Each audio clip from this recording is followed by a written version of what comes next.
Bonsoir et bienvenue sur NTD Actualité. Dans un contexte global où les débats sur le climat s'intensifient, le prix Nobel de physique 2022, John Clauser, a rejoint la CO2 Coalition qui conteste la crise climatique. Parallèlement, en France, le Conseil d'État exige une action climatique plus forte de la part du gouvernement. Alors que le Conseil d'État fait pression sur le gouvernement pour qu'il agisse plus fermement sur le climat, le débat sur la réalité de la crise climatique s'intensifie outre-Atlantique. Le prix Nobel de physique 2022, John Clauser, a rejoint la CO2 Coalition, un groupe de réflexion qui rejette le dit consensus scientifique sur le réchauffement climatique. Clauser, spécialiste reconnu de l'intrication quantique, est catégorique. Le narratif commun sur le changement climatique constitue une dangereuse corruption de la science qui menace l'économie mondiale et le bien-être de milliards de personnes. Il ajoute « Il n'y a pas de crise climatique. Il y a un problème bien réel qui est de fournir un niveau de vie décent à une large part de la population mondiale. » Pendant ce temps, en France, la petite ville de Grande-Synthe, soutenue par plusieurs organisations environnementales, accuse l'État de manquement à l'action climatique. Le Conseil d'État impose au gouvernement d'adopter de nouvelles mesures avant le 30 juin 2024, mettant en doute la crédibilité des actions climatiques du gouvernement. Ces deux approches contrastées de la question climatique illustrent la complexité du débat actuel. D'un côté, le Conseil d'État français exige des actions concrètes pour répondre à la menace climatique. De l'autre, Clauser et des milliers d'autres scientifiques contestent la réalité de cette crise, arguant que la pseudoscience journalistique a faussement attribué divers mots à la crise climatique. Le défi reste donc pour les gouvernements et les citoyens du monde entier de naviguer dans ces eaux troubles, entre l'urgence climatique perçue et les voix dissidentes qui questionnent la réalité de cette crise. Berlin et Paris alignent leur position sur les relations commerciales avec la Chine. La ministre allemande des Affaires étrangères, Annalena Baerbock, a délivré ce qu'elle a appelé un message européen commun aux côtés de son homologue français. Vous avez dit que vous alliez accueillir le ministre chinois des Affaires étrangères à Paris aujourd'hui. Je lui ai parlé hier à Berlin et ici comme là-bas, il entend le même message européen. Nous ne voulons pas une séparation de la Chine, mais une réduction des risques dans nos relations avec celle-ci. Le terme « réduction des risques » fait référence à la limitation de la dépendance de l'Europe à l'égard de la Chine. Les deux diplomates ont fait ces remarques hier à l'issue d'une réunion du cabinet français à Paris. Ils ont exhorté Pékin à faire pression sur la Russie au sujet de l'Ukraine. Baerbock a souligné le statut de la Chine en tant que membre du Conseil de sécurité de l'ONU, ajoutant que cette position lui conférait non seulement des droits, mais aussi des devoirs. La Commission européenne a récemment proposé d'imposer des restrictions commerciales à quelques entreprises chinoises. Cette mesure s'inscrit dans le cadre de la répression des entreprises, qui aide Moscou dans son effort de guerre. Lors de son voyage en Europe cette semaine, le ministre chinois des Affaires étrangères, Qin Gang, a réagi.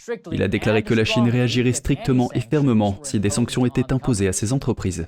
Et des groupes d'entreprises étrangères en Chine ont déclaré mardi qu'ils étaient ébranlés par les mesures de répression prises par la Chine à l'encontre des sociétés de conseil pour des raisons de sécurité nationale. Cette déclaration intervient après que les médias d'État chinois ont rapporté que les autorités avaient perquisitionné une troisième société en l'espace de 3 mois. Les dernières mesures de répression prises par Pékin à l'encontre d'une société de conseil américaine à Shanghai font frémir les milieux d'affaires chinois. Le radiodiffuseur d'État CCTV a rapporté que la police avait perquisitionné Capvision Partners pour des raisons de sécurité nationale.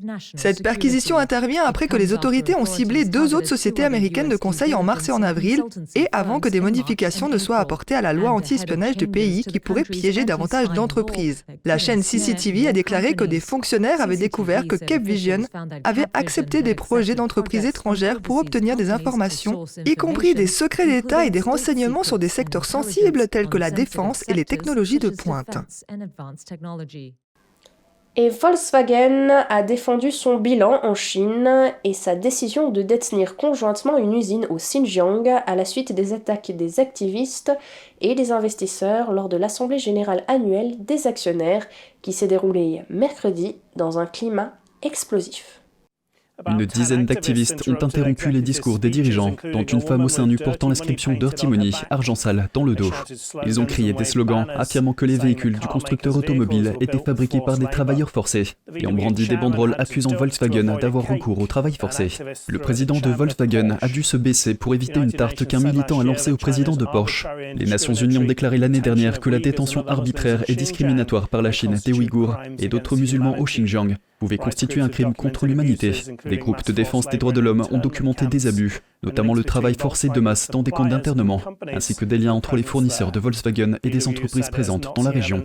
Volkswagen a déclaré qu'elle n'avait pas vu de preuves de violation des droits de l'homme dans l'usine et qu'elle n'était pas en mesure de mettre en œuvre un audit indépendant sans l'accord de son partenaire. Et le média The Epoch Times est parvenu à obtenir un rapport du Congrès américain qui révèle qu'un fonctionnaire de la CIA a aidé à récolter des signatures afin de soutenir une lettre discréditant l'affaire de l'ordinateur portable de Hunter Biden. Voici les détails. Un nouveau rapport du Congrès américain indique qu'un membre du conseil interne de la CIA a sollicité des signatures pour la fameuse lettre d'octobre 2020. La lettre affirme que l'histoire de l'ordinateur portable de Hunter Biden présente toutes les caractéristiques classiques d'une opération d'information russe. L'analyste de la CIA David Kariens a déclaré aux enquêteurs du Congrès qu'il avait été contacté par le membre anonyme du conseil interne de la CIA, qui lui avait fait part du contenu de la lettre et des qualificatifs qu'elle contient. Nous voulons souligner que nous ne savons pas si les emails fournis au New York Post par l'avocat personnel du président Trump, Rudy Giuliani, sont authentiques ou non, et que nous n'avons pas de preuve de l'implication de la Russie. Après avoir entendu cela, Kariens a accepté de signer la lettre. Il s'agit d'un point essentiel car la loi Hatch interdit explicitement aux fonctionnaires fédéraux d'utiliser les ressources du gouvernement pour contribuer à une campagne politique partisane. The Epoch Times rapporte que le membre anonyme du conseil interne de la CIA savait que l'objectif de la lettre était d'aider le candidat Biden de l'époque à vaincre l'ancien président Trump. Et il n'était pas le seul. D'autres ont précédemment admis que la lettre était destinée à Biden pour repousser Trump pendant les débats, ce que Biden semble avoir fait en rejetant l'histoire du portable de Biden lors du débat d'octobre 2020. 5 anciens chefs de la CIA des deux partis disent que ce qu'il dit est un ramassis de mensonges. Personne n'y croit, sauf lui et son bon ami Rudy Giuliani. Vous sous-entendez que l'ordinateur portable est maintenant un autre canular russe. C'est là que vous voulez en venir? C'est là qu'il veut en venir. L'ordinateur portable est un canular de la Russie. Je veux rester sur la question du racisme. Vous devez plaisanter. C'est reparti pour un tour avec la Russie. NTD a contacté la CIA pour obtenir un commentaire, mais n'a pas reçu de réponse dans l'immédiat. Et la famille Biden et ses associés ont reçu plus de 10 millions d'euros de la part d'acteurs étrangers. Cela inclut 1 million d'euros liés notamment à la Roumanie, qui n'avait pas encore été divulgué auparavant, ainsi que d'autres montants provenant de la Chine. Hunter Biden et ses associés ont profité d'une relation financière lucrative avec un ressortissant roumain qui faisait l'objet d'une enquête pour corruption et qui a ensuite été condamné en Roumanie. Les Biden ont reçu plus d'1 million pour cette transaction. Nous fournirons également de plus amples informations sur les relations des Biden avec la Chine. Il s'agit de 2 personnes qui préoccupent particulièrement la Commission. L'une d'entre elles, Yi Jinming, un multimilliardaire ayant accès à d'importantes sommes d'argent, qui entretenait des liens étroits avec les plus hautes sphères du Parti communiste chinois et dirigeait une entreprise énergétique. James Comer, président de la commission de contrôle et de responsabilité de la Chambre américaine des représentants, a rendu public les documents mercredi. Il a décrit cette affaire comme un système de blanchiment d'argent. Il s'agit d'un réseau de 20 sociétés créées pendant le mandat de Biden en tant que vice-président. C'était à l'époque où il promouvait les efforts de lutte contre la corruption à l'étranger. Les conclusions sont le résultat d'une enquête menée par des membres républicains de la Chambre des représentants. Le résumé récemment publié accuse Biden d'un manque de transparence concernant les fonds reçus par sa famille en provenance de Chine, ce que Biden a précédemment nié. Et la Suisse vient de terminer l'un de ses plus grands exercices militaires depuis plus de 30 ans. Les soldats ont répété des combats, lancé des grenades et tiré des munitions réelles afin de démontrer leur capacité d'autodéfense. Andrew Thomas de NTD nous en dit plus sur ce pays, connu pour sa neutralité. Les exercices militaires de la Suisse ont impliqué 4000 soldats et se sont déroulés dans 4 régions pendant 9 jours. Le rôle du pays dans la défense européenne a été mis en lumière dans le contexte de la guerre en Ukraine. Nous avons véritablement une armée qui est au service de la paix et de la défense, donc qui n'est pas une armée qui est préparée à l'agression, mais au contraire à la défense et qui doit être efficace. C'est là tous les enjeux de notre armée. Jeudi dernier, un groupe de soldats d'infanterie a participé à l'un des exercices d'entraînement, mais ils n'en ont connu les détails qu'une fois l'exercice commencé. Cet exercice, 1, ils ne savent pas où est l'adversaire. L'adversaire est simulé bien évidemment par des cibles, donc ils ne savent pas où sont les cibles, ils ne savent pas le déroulement de l'exercice, ils ne savent pas où il y a des barrages, donc ils arrivent vraiment dans un terrain qui est complètement inconnu. Les exercices n'ont pas été organisés en réponse à l'invasion de l'Ukraine par la Russie, mais l'armée suisse a déclaré que la guerre rendait les exercices d'autant plus pertinents. Non, on ne peut pas observer une bascule dans le rythme des exercices de cette envergure à l'horizon de l'année 2022.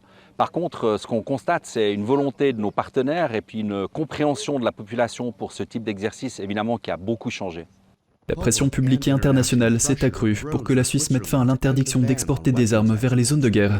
Mais certains craignent que cela ne marque la fin de sa tradition de neutralité en matière de politique étrangère. Ce sont des décisions qui se prennent évidemment au niveau fédéral. On comprend bien à quel point les gens font un mélange entre la nécessité de soutenir un pays agressé et la nécessité de maintenir une place où même l'agresseur, ou en tout cas désigné comme tel, puisse venir parler pour trouver des solutions. La Suisse est restée célèbre pour sa neutralité pendant la Seconde Guerre mondiale. Mais le conflit le plus sanglant qu'ait connu l'Europe depuis lors pourrait l'amener à participer à l'effort de guerre. Andrew Thomas, NTD Actualité. Et les nouveaux candidats astronautes européens ont commencé leur entraînement de base en Allemagne. Ils s'entraîneront pendant environ 1 an au Centre européen des astronautes avant de s'envoler pour l'espace. Les nouveaux candidats astronautes de l'Agence spatiale européenne se préparent au lancement. Ils ont commencé leur formation le mois dernier au Centre européen des astronautes à Cologne, en Allemagne. Je suis vraiment heureux d'en faire partie et je pense que nous nous entendons bien avec tous les astronautes, la nouvelle classe et la précédente, et nous recevons beaucoup de conseils de leur part, ce qui s'avérera très utile à l'avenir. Marco Sieber est un candidat suisse. Comme vous pouvez l'imaginer, c'étaient les montagnes russes. Beaucoup de choses ont changé. Une toute nouvelle carrière s'ouvre devant moi. En fait, c'est très excitant et j'ai l'impression de vivre une grande aventure qui commence maintenant. Plus de 22 000 candidats ont postulé à l'ASE pour le programme de formation. Seuls 5 d'entre eux ont été sélectionnés. Pour Rosemary Coogan, l'expérience a également été trépidante. Les 5 derniers mois ont filé comme l'éclair et il est difficile de croire que depuis novembre, nous avons changé de travail, changé de pays. J'ai dit au revoir à des collègues et à des amis à Paris, mais je suis tellement excitée d'être ici. Les 5 candidats astronautes ont tous une expérience préalable dans différents domaines scientifiques. Ils sont spécialisés dans l'astronomie, la physique, les neurosciences et la médecine. Nous avons également eu des cours de biologie, théoriques et pratiques. Nous avons eu des briefings sur l'utilisation du bassin, c'est-à-dire l'installation de flottaisons neutres. Ceux qui seront retenus devront savoir mettre en pratique ce qu'ils auront appris dans l'espace. Jusqu'à présent, nous avons eu beaucoup de cours théoriques, mais aussi quelques exercices pratiques. Mais j'ai vraiment hâte d'assister aux sessions pratiques, où nous mettrons en pratique ce que nous avons appris. La campagne de recrutement d'astronautes de l'année dernière était la première de l'ASE depuis plus de 10 ans. Les 22 membres européens de l'ASE ont récemment annoncé une augmentation de 17% de leur budget. Cela représente plus de 16 milliards d'euros pour les 3 prochaines années. Andrew Thomas, NTD Actualité. Et c'est ainsi que s'achève cette édition. Merci de l'avoir suivi. Vous pouvez retrouver tous les programmes de NTD sur Genging Words, la plateforme 100% propre pour apprendre, partager, s'amuser ou être inspiré. Pour cela, il vous suffit de taper www.genging.com/fr-fr ou de cliquer sur le lien qui se trouve sous notre vidéo YouTube. Quant à nous, on se retrouve demain à 20h pour une nouvelle édition et d'ici là, je vous souhaite à toutes et à tous, et au nom de toute l'équipe, une excellente soirée sur NTD.